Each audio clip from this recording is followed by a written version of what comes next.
Hello kids, स्वागत है आप सभी का मेरे यूट्यूब चैनल स्टडी विद लता शर्मा पर। आज मैं आप लोगों के लिए एनवायरमेंटल स्टडीज़ पार्ट 3 बुक लेकर आई हूँ, जिसका चैप्टर 12 फूड्स वी ईट हम आज रीड करेंगे। ओके बच्चों, भोजन क्या होता है आप सभी को पता है। हम भोजन क्यों खाते हैं? भोजन होता है जो भी खाद्य सामग्री हम अपनी तृप्ति के लिए, जब हमें भूख लगती है तो अपनी पूर्ति के लिए हम खाते हैं, वो हमारा भोजन होता है। भोजन हम क्यों खाते हैं? क्योंकि हमें ज़िंदा रहना है और ज़िंदा रहने के लिए हमें एनर्जी की आवश्यकता होती है। राइट, एनर्जी हमें मिलती है जब हम कुछ खाते हैं, इसीलिए हम भोजन खाते हैं। आइए चैप्टर स्टार्ट करते हैं।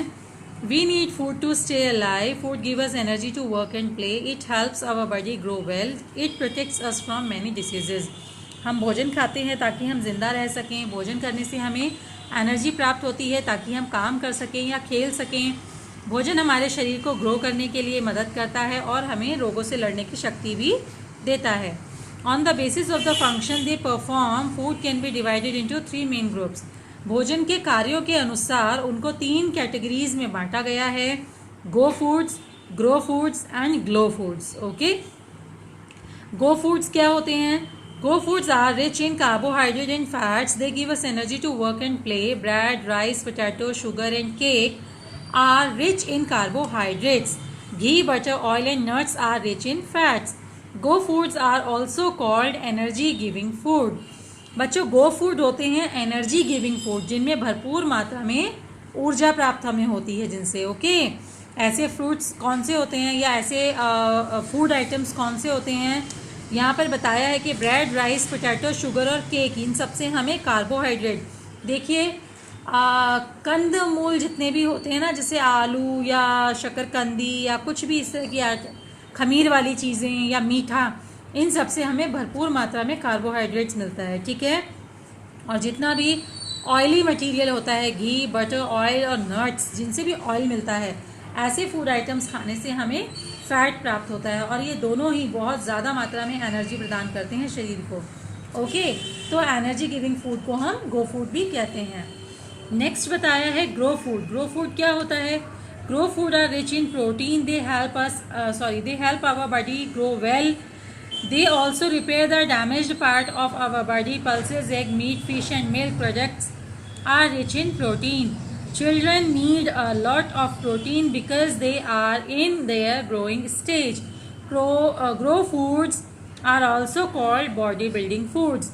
देखिए, बॉडी बिल्डिंग फूड, जैसा कि नाम से ही पता चल रहा है कि शरीर को स्ट्रांग बनाने वाले, शरीर को मरम्मत करने वाले जो फूड्स होते हैं वो होते हैं ग्रो फूड. ओके, इनसे हमें भरपूर मात्रा में प्रोटीन मिलता है. प्रोटीन आपने देखा होगा, प्रोटीन शेक पीते हैं जितने भी लोग जिम्नास्ट करते हैं या जिम में जाते हैं, है ना? क्यों? क्योंकि वो अपनी बॉडी बिल्डिंग के प्रोसेस में होते हैं. राइट, तो प्रोटीन युक्त भोजन कौन सा होता है? दाल, अंडा, मीट, मछली और दूध. भरपूर मात्रा में इनमें प्रोटीन होता है जो हमारे शरीर को स्ट्रॉन्ग करने के लिए, ग्रो करने के लिए हेल्पफुल होता है. ओके, थर्ड यहाँ बताया है ग्लो फूड. ग्लो फूड माने निखारने वाला भोजन. निखारने वाला भोजन क्या होता है? Glow food are rich in vitamins and minerals.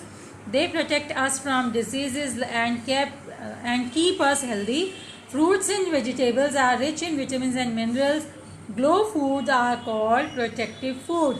Glow food यानी रक्षात्मक भोजन. प्रोटेक्टिव फूड भी हम इन्हें कहते हैं हिंदी में. रक्षात्मक भोजन जो हमें रोगों से लड़ने की शक्ति दे और हमारी बॉडी को, हमारे स्किन को ग्लोइंग बना के रखे. ऐसे में ऑब्वियसली आप सब समझ गए होंगे कि fruits and vegetables glow food का मेन पार्ट है, क्योंकि इनमें विटामिन्स और मिनरल्स भरपूर मात्रा में होते हैं.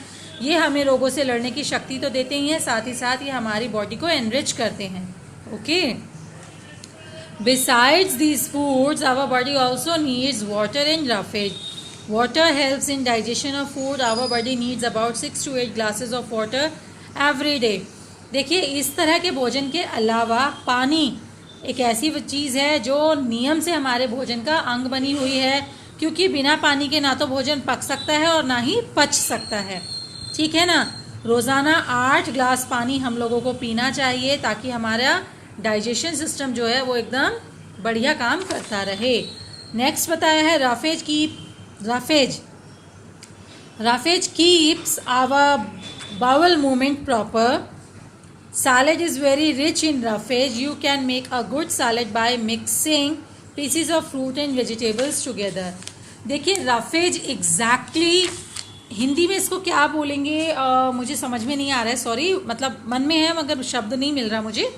बट रफेज जो मेन है आप समझ सकते हो कि फ्रूट वेजिटेबल्स के मिक्स को ही आप रफेज कह सकते हो, क्योंकि फ्रूट वेजिटेबल मिक्स यानी सैलेड जो हम खाते हैं उसमें भरपूर मात्रा में रफेज होता है।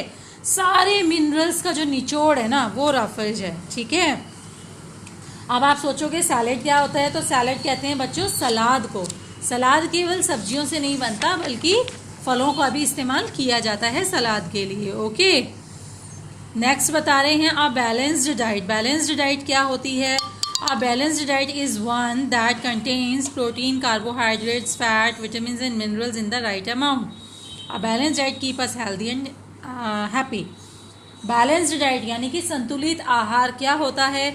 संतुलित आहार जैसा कि इसके नाम से ही पता चल रहा है वो आहार है जिसमें सभी मिनरल्स का, सभी न्यूट्रिएंट्स का संतुलन में भागीदारी हो, यानी पर्याप्त मात्रा जितने हमारे शरीर की, हमारे एज के अकॉर्डिंग ज़रूरत है उतनी पर्याप्त मात्रा में सारे मिनरल्स हमें मिलते हों जिस भोजन से। यानी कह सकते हैं कि खाने में हमें सभी प्रकार की वैरायटीज़ को थोड़ा थोड़ा खाना चाहिए। और संतुलित आहार हमारे शरीर को क्या करता है? स्ट्रॉन्ग करता है। Okay, right. अब यहाँ पर एक एक्टिविटी दी गई है, ये आप लोग खुद से करेंगे। आगे बताया है सोर्सेज ऑफ फूड। बच्चों भोजन हम खाते हैं ये तो हमें पता है, आप सबको पता है, लेकिन भोजन आता कहाँ से है? यस, भोजन आता है प्लांट्स और एनिमल्स से। Majority of food comes from plant. We get cereals, pulses, fruit, vegetables and spices from plants. बहुत अत्यधिक जो पोर्शन है भोजन का वो हमें पौधों से मिलता है। सारे अनाज, दालें, फल, सब्जियां, मसाले ये सब हमें प्लांट से मिलती हैं। We get milk, meat, eggs and honey from animals. और दूसरा सोर्स है हमारा एनिमल्स, क्योंकि दूध, मीट, अंडे और शहद ये सब हमें कहाँ से मिलता है? राइट, ये सब हमें एनिमल्स से मिलता है। ओके, तो सोर्सेज ऑफ फूड हमारे क्या हैं? Plants and animals. नेक्स्ट बताया है कुकिंग फूड। देखिए खाना पकाना, सिंपली आप लोग जानते हो कि खाना पकता है, लेकिन खाना पकाने की भी कई विधियां हैं, कई वैरायटीज़ हैं। आपको कैसे पता चलेगा इनके बारे में? आइए मैं थोड़ा सा इसमें दिया गया है आपको एक्सप्लेन कर देती हूँ। We eat many food items raw and uncooked, but most of the food needs cooking. Cooking makes our food soft and tasty. We also add spices to give a special flavor to our food. हम लोग सभी खाना खाते हैं। खाना means खाद्य पदार्थ जो भी हम पूरे दिन में खाते हैं उसमें कुछ कच्चा अंग भी होता है भोजन का, कुछ पका हुआ। यानी ज़्यादातर तो हम पकाकर खाते हैं, लेकिन साथ में आपने देखा है फ्रूट्स और वेजिटेबल्स हम कच्ची खाते हैं। राइट, खाने को हमेशा पकाए जाने की आवश्यकता होती है। पकाने से क्या होता है? खाना टेस्टी हो जाता है और स्वादिष्ट हो जाता है। हम खाने को स्वादिष्ट बनाने के लिए उसमें अलग किस्म के मसाले भी ऐड करते हैं। ठीक है, यहाँ पर आपको लिस्ट दी गई है जिसमें फूड आइटम्स भी मेंशन्ड हैं और कुकिंग मेथड भी बताए गए हैं। जैसे कि चपाती का मेथड होता है roasting, idli steaming, rice boiling, puri deep frying, paratha shallow frying, cake baking, dosa shallow frying, popcorn roasting. तो ये कुछ मेथड आपको दिए गए हैं विद वन एग्जाम्पल कि हम कितने मेथड्स यूज़ करते हैं कुकिंग के लिए। ओके बेटा, क्योंकि चैप्टर बहुत लेंदी है तो मैं इसकी सेकेंड वीडियो आपको बनाकर शेयर करूँगी। फ़िलहाल फर्स्ट पार्ट के लिए इतना ही। Thank you.